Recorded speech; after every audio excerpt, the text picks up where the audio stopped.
up, guys? Welcome back to the channel. Unfortunately, today's sort of a bittersweet video because we have come to the conclusion that we cannot, or we shouldn't, take the other stolen black GSR to the track in a week from today.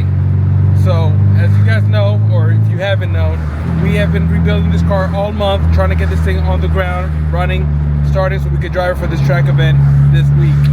And unfortunately, it would just be highly irresponsible for me to do that. So what we're gonna do is we're gonna pivot, and luckily this car still has, you know, the stuff that we normally have on it. So we decided to wait on 12-pin suspension to the last part of it. So this car still has all the suspension upgrades, and what we're gonna do is we're just gonna do some buttoning up this week so we can take this car for hopefully its last track session. So I'm on the way to the garage right now because I left some parts there that were meant for this car, but then I decided to put on that car, and now they're making their way back to this car. So let's get there and see, and I'll show you guys what parts we're talking about. Now guys, just because I said we're not taking it to the track event doesn't mean that we're gonna stop the grind. The goal will still be by the end of the month that this car is up and running and driving at the bare minimum. This car has spent all last summer on the lift when we first started this rebuild series, where the car didn't even have a front end, engine, nothing. Now, a year later, it now has an engine on the ground. It's, you know, half of the way there. We just need to finish it. So we're still gonna be working on this. It's just a priority to shift a little bit with these last couple days so we could get the other GSR to a place where we want it to be on the track so we could, you know, improve as drivers. So the biggest thing that's been, I feel like, holding me back on the track has been the seat. I sit too high and my helmet hits the side pillar, as well as every time we're taking a turn, I'm holding onto the steering wheel, just grabbing on because I'm being pushed out of the way. They're leather seats. They're not gonna hold me in.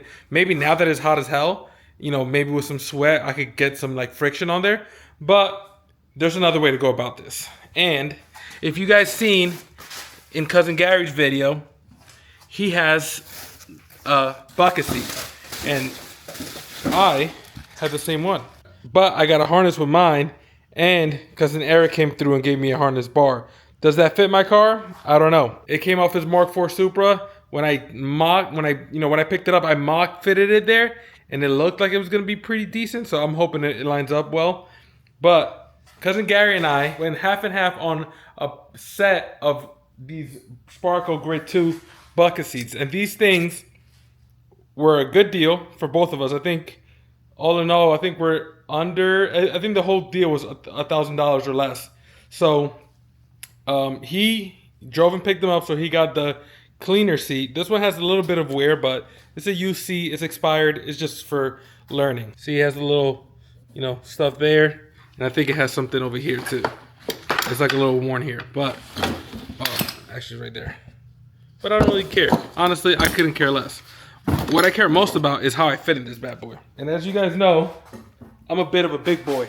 So finding a seat that fits me is pretty hard. And this bad boy fits me good. And I'm not even snug in here. Like, I have a little bit of wiggle room.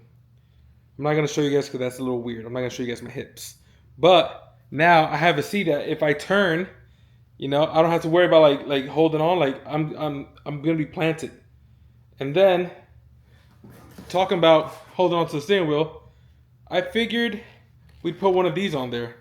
We had one of these on one of the old cars, and I can't tell you what the real benefit of this is gonna be. Obviously, like getting in and out of the car is gonna be a lot easier, especially now with the bucket seat. But honestly, I can't see. I think this steering wheel is the same size as OEM, which I prefer. Some people go smaller, some people go bigger. But I think to me this is good, and maybe this is just lighter. The ergonomics is better. Not sure. Put in the comments what's the perks of the, you know, aftermarket steering wheel. And the last thing we have here, or somewhere here, is the seat bracket. I found a deal on Facebook Marketplace for like $100 bucks. I think I picked it up for. And that was before I even picked up the seat. Or maybe I'm lying. Either way, it was a good deal. I didn't want to buy everything new. If you know me, I try not to buy anything brand new.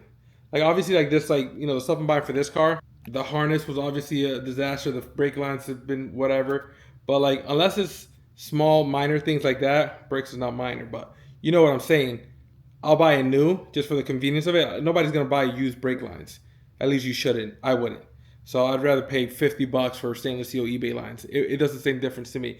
Unless somebody, unless it fails to me, I'm not gonna knock it. So all I'm saying is I try not to buy anything brand new. So and I try to save $1 everywhere I can. So I did so. This seat, harness bar, and the harness were super cheap. And I'm excited to see what this is gonna feel like. Like this, that's a car. I wouldn't say it's my daily, but it's a car I drive whenever I gotta, want to go do stuff around. Like I don't want to take something else.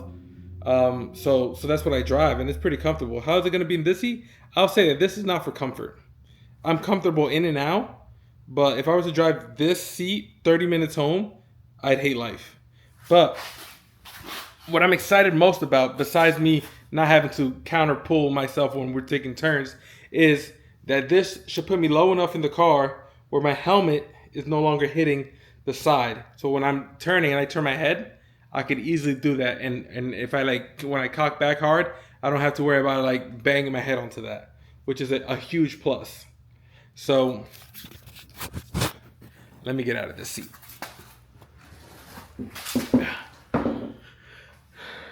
So that's what we came here to pick up. Seat, harness, steering wheel, and the harness bar or the seat bracket is right there. So that's what we came here to pick up, and that's what we're going to take back home with us. Again, we will still be making progress on this car. This is not the end of it. I still want to get as far as I can by the end of this month. And if anything, this gives us another month.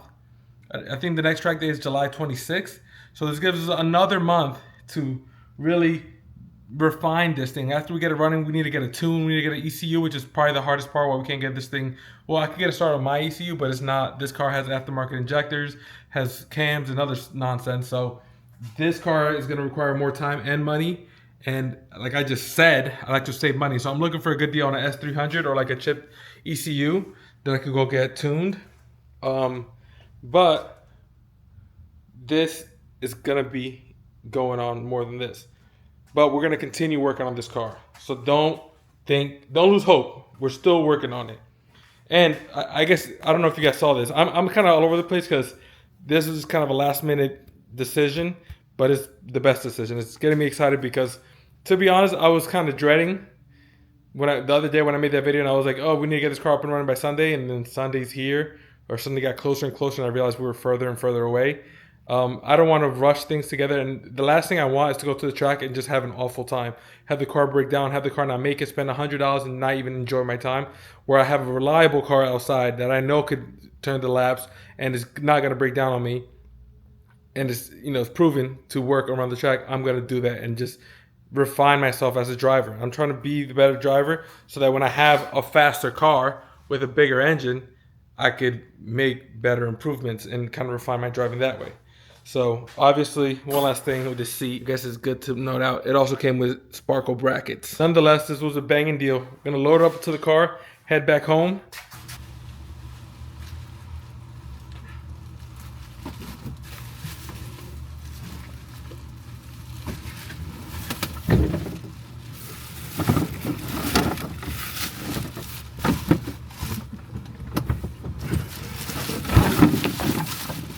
Now that we're heading home with the seat, the harness bar, and the steering wheel, and the suspension forks, I just realized some other things.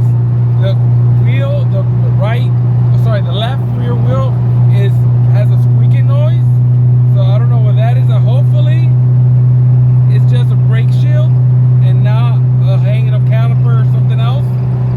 And then the other thing I know, this steering wheel isn't straight. So we're gonna have to see if Uncle Rigo's available for alignment. And the rear tires also need to be replaced because those are all seasons.